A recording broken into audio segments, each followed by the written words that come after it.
You know, at Fantasy Endgame, there is no off season. We're constantly getting ready. That starts with which players you've got to have on your team. If you want to win, bottom line, you need as many of these players as possible. Let's start in the first rounds. A lot of good choices. Who's the one that you're eyeing the most? The one I'm eyeing the most, especially when I have a top four, top five pick, is Bijan Robinson. If he falls to me, outside of Jamar Chase at the 101, in any of those top five, maybe even top six slots, I am taking Bijan Robinson every single time. I think he legitimately is going to be the top scoring running back this year. You look at last year, he led all running backs, even, yes, ahead of Saquon Barkley in weighted opportunities. He had the fourth most targets among all running backs. He had the third most red zone touches among all running backs. And when you look at after the team's bye, he averaged over 23 fantasy points per game, which was more than even Saquon Barkley averaged last season. But even more importantly, what I really like about Bijan going into this year, you look at the 3 games last year that Michael Penix Jr. started, this guy had 67 rush attempts over those 3 games. That's well over 20 attempts per game. He also had 14 targets in those 3 games, so not worried about Michael Penix Jr., not checking it down to him. And he scored 24, 24, and 31 fantasy points in those games. That is league-breaking, league-winning potential upside. I think with Michael Penix Jr.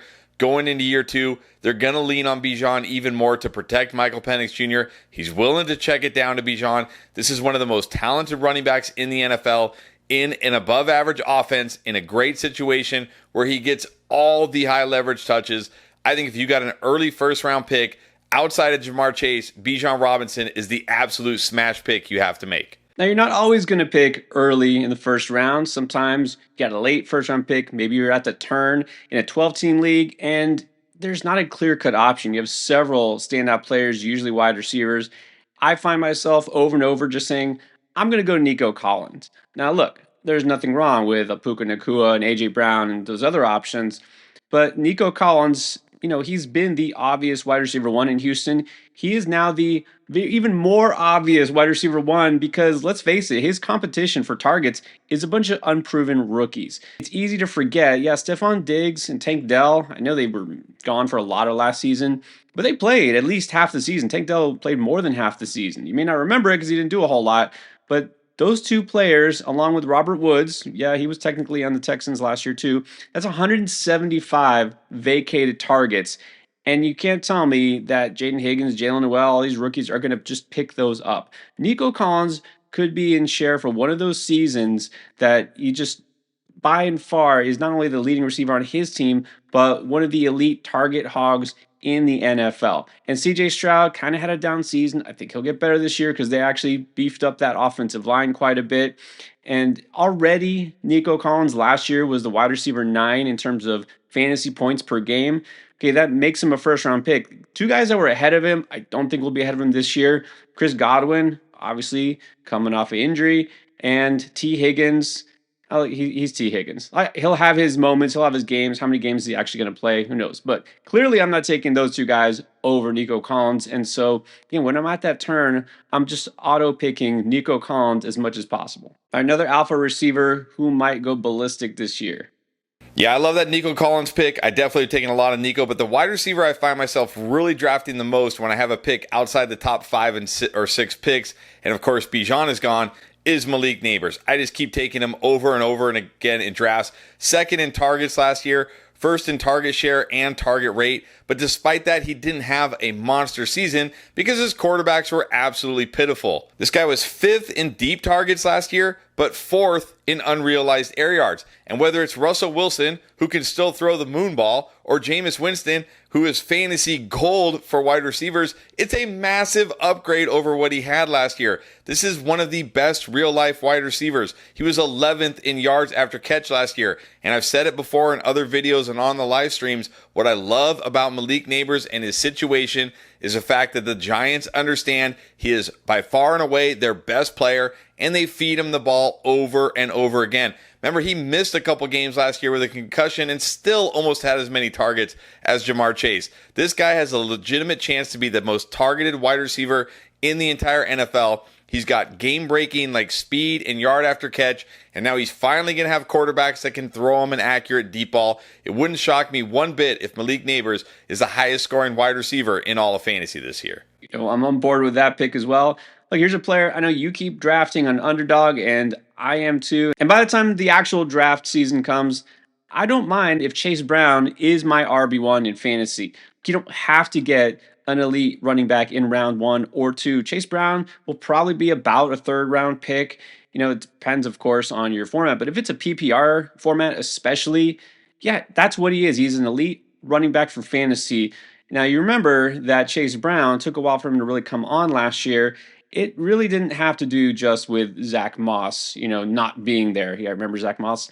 All right, Zach Moss did not deserve to get the ball. They just were reluctant to make Chase Brown that workhorse. They thought, well, he can't handle it, right? They need somebody else. And even said during the season, like, we need somebody to alleviate, the workload here and take some touches away. And they didn't do anything in order to give him any relief during the season. They didn't do anything this offseason in free agency, in the draft.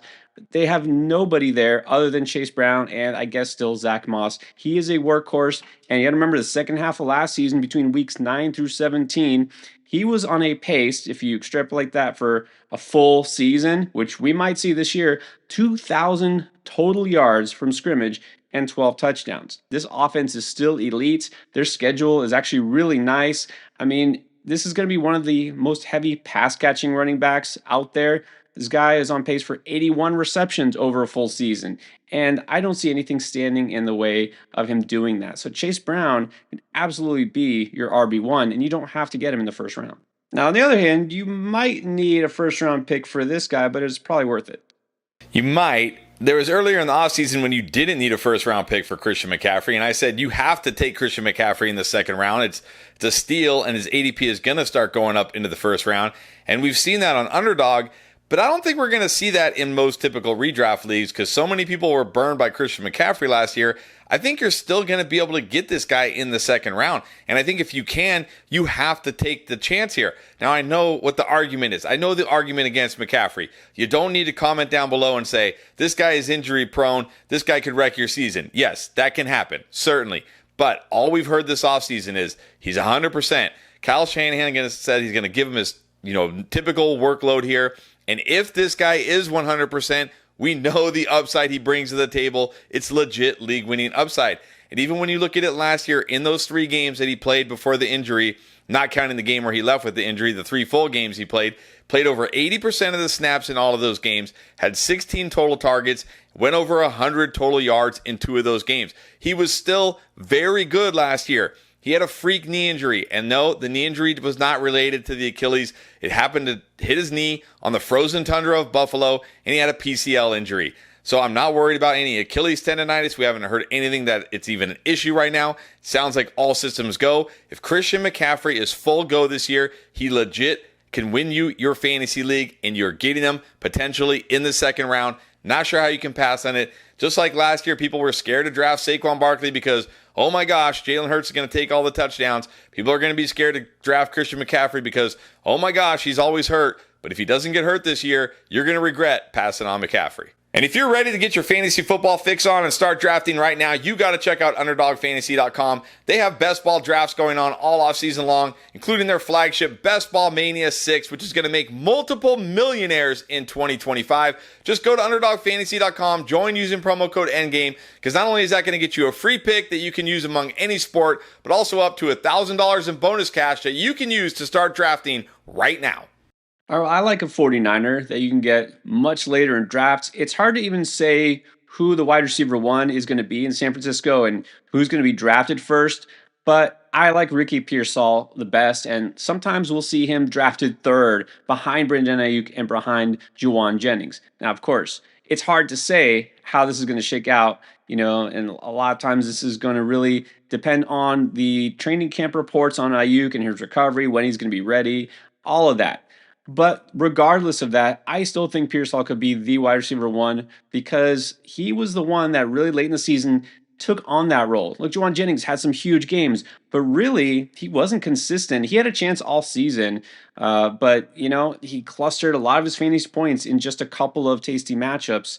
Brandon Ayuk, we just don't know, right? I mean, I think he'll be ready early in the season, but is he going to be the same guy? And of course, Debo Samuel is not there anymore. But we saw when Ricky Pearsall was able to actually step on the field. And remember, a lot of his offseason was taken away because of that unfortunate gunshot injury. And so you got to give him credit just for being ready in the middle of the season. But when he finally got out there and he was finally fed targets, 8 catches, 141 yards, and a touchdown, followed by 6 catches, 69 yards, and a touchdown. That was the last 2 games of the regular season. So I think Pearsall is going to be the guy that Brock Purdy looks to most frequently. He's the guy I'm looking for in that offense. And I think that right now, where he's going in the middle of most drafts, is going to be a steal. All right, now here's a familiar name, guy who's definitely been proven, but have we seen the best he has to offer yet? Well, we might have, but it's been a long time since we've seen it. Look, last year I was pounding the table for Terry McLaurin saying, this is it. We're going to finally see the Terry McLaurin breakout. He had all these unrealized air yards, but he finally has a QB that's going to connect on those deep shots. And what do we see? It happened. Well, this year, it's going to be Calvin Ridley. Over 1,000 unrealized air yards last year. That's almost unfathomable. Like, how many guys even get 1,000 yards, let alone 1,000 yards that they didn't catch over the course of the season? And somehow he still went over 1,000 yards last year, despite playing with, terrible quarterbacks last year. Now he gets a massive upgrade with Cam Ward. Now, I'm not going to say Cam Ward is going to be as good as Jayden Daniels, but I will say that Cam Ward is going to be miles better than anybody the Titans had throwing to Calvin Ridley last year. And what I also really like about Calvin Ridley this year is, who is he competing with? Okay, Alec Ayamanor, he's okay. He's whatever he is. Is Burke still even there? I don't know. Chigo Okonkwo. I mean, really, he's the guy. Calvin Ridley is the guy. And if he gets 200, 300 of those unrealized air yards become realized air yards, we're talking about a 1,200, 1,300 catch wide receiver who could potentially give you 6 to 8 touchdowns. And you're drafting this guy in the middle rounds of your fantasy draft. That is legit league winning type potential when we're talking about this kind of draft capital. I know Calvin Ridley the last couple of years hasn't really lived up to expectations, but I think we see a big bounce back year this year, and we see something closer to the guy we saw in Atlanta than the guy we've seen in Jacksonville or Tennessee so far.